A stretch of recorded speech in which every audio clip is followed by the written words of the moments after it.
Голос разума, давший истинные ответы на тысячи вопросов о религии тем, кто в этом нуждается. 5 неизменных лет вещает он на нашем телеканале. С самого первого эфирного дня его рупором является Ахмед Тангиев, выпускник Йеменского исламского университета, бывший заместитель муфтията Республики Карелия и преподаватель уроков арабского в своем культурно-просветительском центре. Саламу алейкум рамтуллаху баракату, уважаемые телезрители, в эфире передача «Голос разума». И мы, как всегда, продолжаем отвечать на ваши вопросы с нашим гостем Магомедом Хурсиевым. 5 лет назад здесь работал Рашид Теркикиев. Он пригласил и предложил записывать передачу.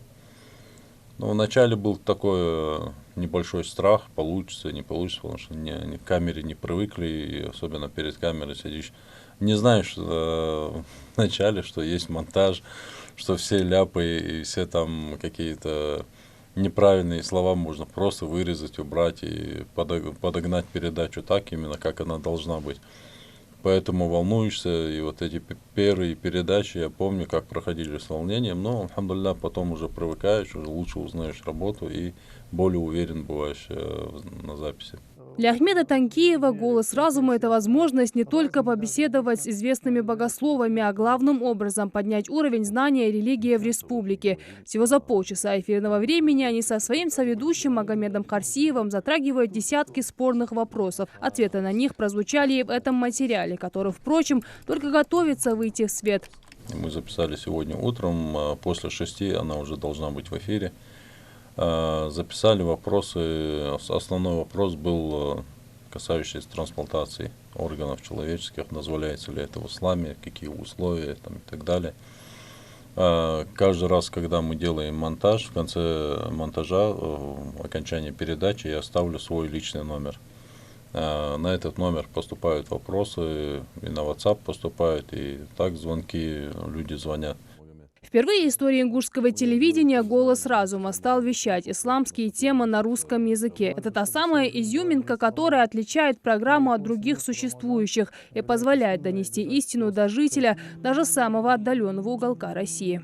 Язык общения между собой, между народами российскими является русский язык. Его прекрасно все понимают, на нем все практически говорят.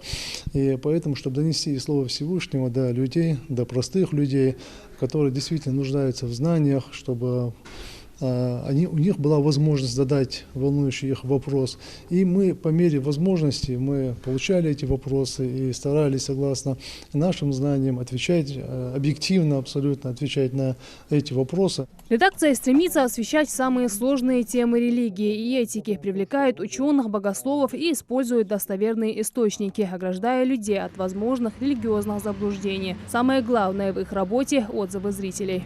Çoğudik передачами, есть передачами, я резко ваши дякачи, ну что не маснины, есть док цатхаты, цатнахаты, да тани жоб для мамашу, çoğudiki, başka olsun, ya что сделать лил что, а телевидение халит, за что дам холдиск, на це культура что дам холдиск, дин гул холдиск, кадар холдит. دين حماشتار دوترا çoğudik xetsun hani alç, mıçah omdet, بس برگني عشتم مشتال صار مسنادا أخش أم دجلة بالخد بولجم بي نخديش بولجم بي تخبرلاتشك نقدر حج خلج جادي كم خيط. Без лишних декораций и прикрас, только самая достоверная информация. Именно в таком формате «Голос разума» вещает каждый вторник в 6 вечера. Во время пророка Мухаммада, когда до людей доносили религию, приходилось людей где-то собирать, там, приглашать и так далее. То есть не было таких средств до донесения до людей. Пророк Мухаммад сказал: донесите от меня хотя бы один аят. И сейчас это вот наш век, технологии, это очень удобно.